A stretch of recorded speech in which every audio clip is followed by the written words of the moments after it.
देश दुनिया की कुछ ताज़ा तरीन खबरें लेकर एक बार फिर आपके सामने हाजिर हूँ। दोस्तों, इस वक्त एक ऐसा दौर चल रहा है जहाँ पर असली और नकली की पहचान कर पाना बहुत मुश्किल है। एआई का ज़माना है और इस एआई के ज़माने में जो वीडियोज़ हमारे सामने आती हैं, भले ही वो सच हों, उस पर यकीन नहीं हो पाता। बहुत सारी झूठी ऐसी वीडियोज़ हमारे सामने आ जाती हैं जिस पर हम यकीन कर लेते हैं। अब सरकार ने इसी को लेकर एक कानून बनाया है और इसकी ज़रूरत बहुत पहले थी, लेकिन ये जो कानून बनाया है, अब देखते हैं कि इसको ठीक से लागू किया जाता है या फिर बस कागजों में ये कानून बनकर रह जाएगा। दरअसल एआई की मदद से ज़्यादातर लोग फेक वीडियोस बना रहे हैं। कहीं पर एक्सीडेंट हो रहा है, उस एक्सीडेंट को एआई से और ज़्यादा बड़ा दिखा दिया जा रहा है। लोगों के चेहरे बनाकर, फर्जी चेहरे बनाकर उल्टी सीधी हरकतें सोशल मीडिया पर करवाई जा रही हैं। बहुत सारी वीडियोस एआई के ज़रिए इस वक्त बन रही हैं, आपके सामने आती भी होंगी। कभी आप यकीन कर लेते होंगे, कभी आप कहते होंगे अरे ये तो एआई से बनी हुई है। तो इसी को लेकर सरकार ने तमाम सोशल मीडिया कंपनीज को एक चेतावनी दी है और कानून लागू करते हुए कहा है कि आप अपने प्लेटफॉर्म पर थोड़ी सी निगरानी ज़्यादा बढ़ाएं।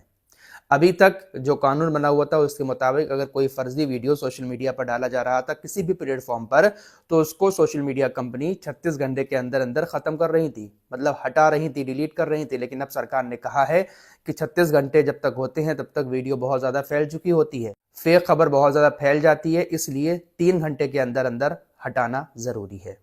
सरकार ने तमाम सोशल मीडिया कंपनी से कहा है कि आप एक ऐसा रूल बनाएं कि कोई भी वीडियो, कोई भी फोटो अगर आपकी प्लेटफॉर्म पर अपलोड किया जा रहा है तो अपलोड करने वाला आपको ये जानकारी देगा कि ये एआई से बना हुआ है या नहीं है। और इसके अलावा आपको एक बड़ा वाटरमार्क भी ऐसा लगाना होगा जिससे वीडियो देखने वाले को ये पता चल सके कि ये एआई से बना हुआ है या फिर रियल वीडियो है। अगर सोशल मीडिया प्लेटफॉर्म पर कोई वीडियो देख रहा है तो उसमें एक वाटर मार्क होगा, अगर वो एआई से बना हुआ होगा, और वाटर मार्क भी छोटा नहीं होगा बल्कि बड़ा होगा, ताकि हर कोई उसको आसानी से पहचान सके। कुल मिलाकर सरकार ने एआई को लेकर ये जो फैसला लिया है, फैसला सही है, क्योंकि बहुत ज़्यादा इस वक्त फेक वीडियोस सोशल मीडिया पर बनाई जा रही हैं। देखते हैं कि किस तरह से सोशल मीडिया कंपनी और सरकार इस कानून को लागू करती है। फिलहाल कुछ खबरें पहले आपको मिडिल ईस्ट की बता देता हूं, उसके बाद कुछ और अपने देश की खबरें हैं वो भी आपको बताऊंगा। दोस्तों, सबसे पहले हम बात कर लेते हैं परमाणु बम की। ईरान और अमेरिका इजराइल के बीच जो जंग है वो मेन जंग परमाणु बम को लेकर ही है। गाजा को लेकर ईरान के साथ जंग नहीं हो रही है अमेरिका इजराइल की।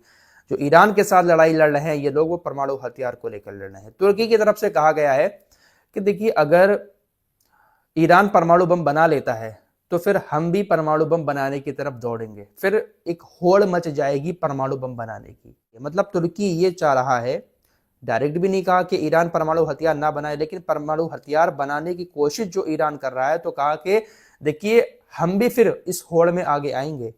जब ईरान बना लेगा तो हम भी बनाने की कोशिश करेंगे, फिर एक होड़ मच जाएगी, हर कोई परमाणु हथियार बनाएगा। तो तुर्की भी नहीं चाहता कि परमाणु हथियार ईरान बनाए।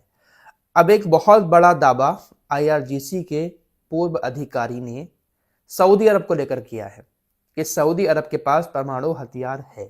ग्रीन पार्टी के राजनेता और आईआरजीसी के पूर्व कमांडर हुसैन कनानी मोगदम, इन्होंने ये बड़ा दावा किया है। इन्होंने अमेरिकी पत्रकार रिक संचेज को दिए गए इंटरव्यू में ये बातें कही हैं कि सऊदी अरब के पास परमाणु बम तो है, लेकिन वो दिखाता ऐसा है दुनिया को कि उसके पास परमाणु हथियार नहीं है। आईआरजीसी के पूर्व कमांडर हुसैन ने दावा किया कि सऊदी अरब के पास जो परमाणु हथियार है उसकी जानकारी इजराइल को भी है और अमेरिका को भी है। सऊदी अरब की इस मामले पर अमेरिका और इजराइल से बातचीत होती भी है। अमेरिका सऊदी अरब के परमाणु हथियारों को खुले तौर पर एक्सेप्ट करने के लिए सऊदी अरब के ऊपर यह दबाव डालता है कि वो जो अब्राहिम समझौता है इजराइल का, सऊदी अरब उसमें शामिल हो जाए। सीधे तौर पर कहूं तो अमेरिका सऊदी अरब के ऊपर यह दबाव डालता है कि आप इजराइल के साथ रिश्ते अच्छे कर लो, हम आपके परमाणु हथियार को एक्सेप्ट कर लेंगे। इस मामले पर सऊदी अरब, इजराइल और अमेरिका के बीच बातचीत भी होती है। ये बात एक पूर्व आईआरजीसी के कमांडर ने कही है। क्या वाकई में सऊदी अरब के पास परमाणु हथियार है? आईआरजीसी के पूर्व कमांडर ने कहा कि यह बात ईरान को भी मालूम है। ईरान को ही नहीं बल्कि अमेरिका और इजराइल को भी मालूम है, और हमेशा सऊदी अरब के ऊपर ये लोग जोर डालते रहते हैं कि आप इजराइल के साथ समझौता करो, हम आपके परमाणु बम को ऑफिशियली एक्सेप्ट कर लेंगे। अल्लाह बेहतर जाने क्या हो रहा है। वैसे अमेरिका की पकड़ काफ़ी मजबूत है सऊदी अरब के अंदर, तो हो सकता है कि भाई सऊदी अरब ने बना भी लिया हो, क्योंकि रोकता कौन है किसी भी देश को परमाणु हथियार बनाने से? अमेरिका और इजराइल। कोई भी देश परमाणु हथियार बनाने की कोशिश करता है तो अमेरिका और इजराइल ही सबसे पहले आगे आकर उसको रोकने की कोशिश करते हैं। पाकिस्तान को भी रोका, भारत को भी बहुत ज्यादा रोकने की कोशिश की। अमेरिका ने सैटेलाइट के जरिए नजर रखता था भारत के परमाणु प्रोग्राम पर, लेकिन फिर भी भारत ने इनकी आंखों में धूल झोंक कर परमाणु हथियार बना लिया। फिलहाल सैटेलाइट की बात चली है तो यहाँ पर आपको एक चीन के सैटेलाइट की भी खबर दे देता हूँ। अमेरिका सोचता है कि हम ही बॉस हैं, लेकिन चीन इनसे कहीं आगे चल रहा है। जॉर्डन के अंदर अमेरिका के जो थर्ड एयर डिफेंस सिस्टम मौजूद हैं, तमाम थर्ड एयर डिफेंस सिस्टम की लोकेशन चाइना ने पब्लिश कर दी है। चाइना का सैटेलाइट भी घूमता रहता है और इस वक्त मिडिल ईस्ट में चाइना अमेरिका की हर उस लोकेशन का पता लगा रहा है जो गुप्त लोकेशन है। कहां कहां पर अमेरिका ने अपने हथियारों को तैनात किया हुआ है, कहां कहां पर एयर डिफेंस सिस्टम रखे हुए हैं। तो जॉर्डन के अंदर जितने भी थर्ड एयर डिफेंस सिस्टम रखे हुए हैं अमेरिका के, सभी की लोकेशन अब शायद ईरान को मालूम पड़ चुकी है। अब हो सकता है कि अमेरिका उन लोकेशनों को थोड़ा सा चेंज कर दे, लेकिन पब्लिश किया गया है ऑफिशियली चाइना की तरफ से ये एक मानचित्र। दोस्तों, आज दुनिया जान चुकी है कि ईरान के पास मिसाइलें बहुत ज़्यादा हैं। ईरान के रक्षा मंत्रालय ने कहा है कि हम अपनी मिसाइलों को पब्लिश नहीं करेंगे, दिखाएंगे नहीं कि हमारे पास कौन कौन सी मिसाइलें हैं। कुछ मिसाइलें जो है वो गुप्त रखी जाएंगी और यही ईरान की ताकत भी है। ईरान ये जो गुप्त मिसाइलें रखता है और कभी टाइम आने पर कुछ छोड़ता है, तो इससे अंदाज़ा लगाया जाता है कि ईरान के पास बहुत ताकत है। अमेरिका और इजराइल ईरान से इसीलिए ज़्यादा पंगा नहीं लेते हैं। दोस्तों, अभी कुछ देर पहले ही आपको मालूम है कि वेनेजुएला देश पर अमेरिका ने कहीं ना कहीं इनडायरेक्टली कब्जा कर लिया। वहाँ के राष्ट्रपति को उठा लिया, अभी भी अमेरिका की कैद में है और अमेरिका की नज़र वहाँ के तेल पर थी और अमेरिका ने अब उस तेल को बेचना शुरू भी कर दिया है। वेनेजुएला के तेल की पहली खेप अमेरिका ने इजराइल को भेजी है। वेनेजुएला के अंदर जब मादुरो राष्ट्रपति थे तो ये प्रतिबंध लगा हुआ था कि इजराइल को तेल नहीं बेचा जाएगा, लेकिन अमेरिका ने इजराइल को तेल की पहली खेप वेनेजुएला की बेच दी है। तो अब ऐसे ही तेल बेचकर अमेरिका पैसा कमाएगा। दूसरे देश पर नजर रखता है अमेरिका इस तरह से। बेंजामिन नेतन्याहू अमेरिकी दौरे पर है और अमेरिकी दौरे पर मीडिया से बातचीत करते हुए कहा गया कि ईरान को ऐसा लग रहा है कि अमेरिका उनसे बातचीत कर रहा है, अकेले बातचीत कर रहा है, लेकिन ऐसा नहीं है। अमेरिका और इजराइल एक कमरे में बैठकर सारे प्लान तैयार करते हैं और ईरान के लिए अभी भी एक कमरे में बैठकर प्लान तैयार किए जा रहे हैं। ईरान को इस बात का जल्दी पता चल जाएगा। ये बात तो ठीक है दोस्तों, भले ही कितनी भी इन दोनों के बीच लड़ाई झगड़े की खबरें आए, लेकिन ये लैला मजनू की तरह हैं, एक दूसरे से अलग नहीं हो पाते हैं।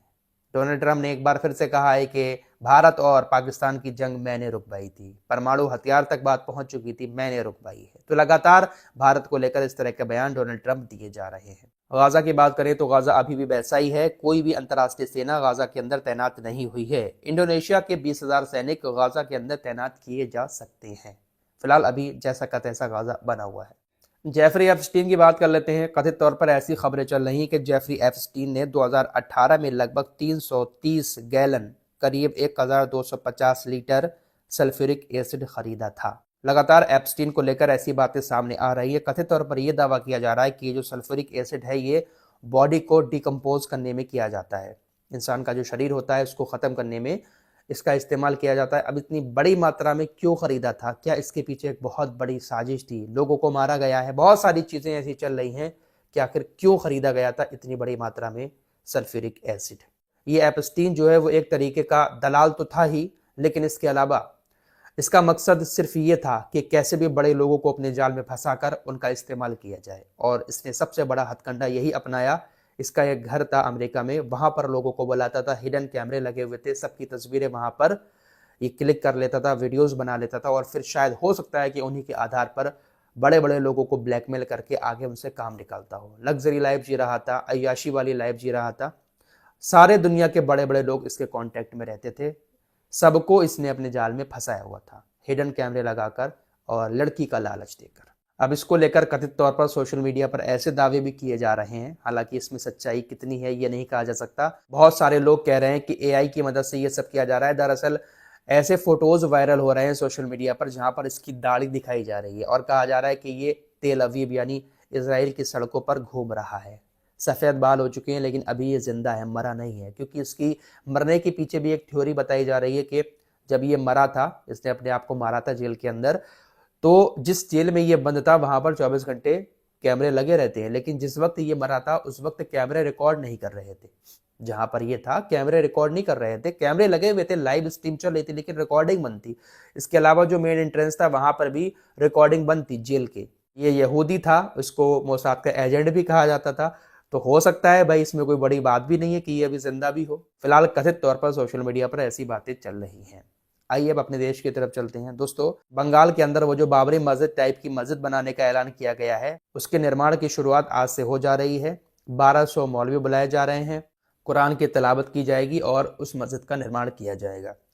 साथ ही साथ एक खबर और आ रही है, केंद्र सरकार ने वंदे मातरम को अनिवार्य कर दिया है। जहां पर भी जनगण मन यानी राष्ट्रीय गीत पढ़ा जाता है, वहां पर सरकारी अधिकारी जो होते हैं या किसी भी तरह का कोई प्रोग्राम होता है, स्कूलों में भी कहीं पर कुछ होता है, तो राष्ट्रीय गान से पहले वंदे मातरम गाया जाएगा। जहां पर गाया जाता है वहां पर गाया जाएगा, और जहां पर राष्ट्रीय गान बजाया जाता है वहां पर वंदे मातरम बजाया जाएगा, और सबको राष्ट्रीय गान की तरह ही वंदे मातरम में खड़ा होना पड़ेगा। बाकी डिटेल मैं आपकी स्क्रीन पर लगा दे रहा हूं, क्या क्या किसे किसे कहां कहां पर इसको बजाने के लिए अनिवार्य किया गया है। फिलहाल वंदे मातरम राष्ट्रीय गान से पहले बजाया जाएगा और राष्ट्रीय गान की तरह ही खड़ा होना पड़ेगा। केंद्र सरकार की तरफ से यह फैसला कर दिया गया है। इस रिपोर्ट में इतना ही, कुछ और खबरों के साथ फिर हाजिर होऊंगा। अपना ख्याल रखिएगा। अल्लाह हाफिज।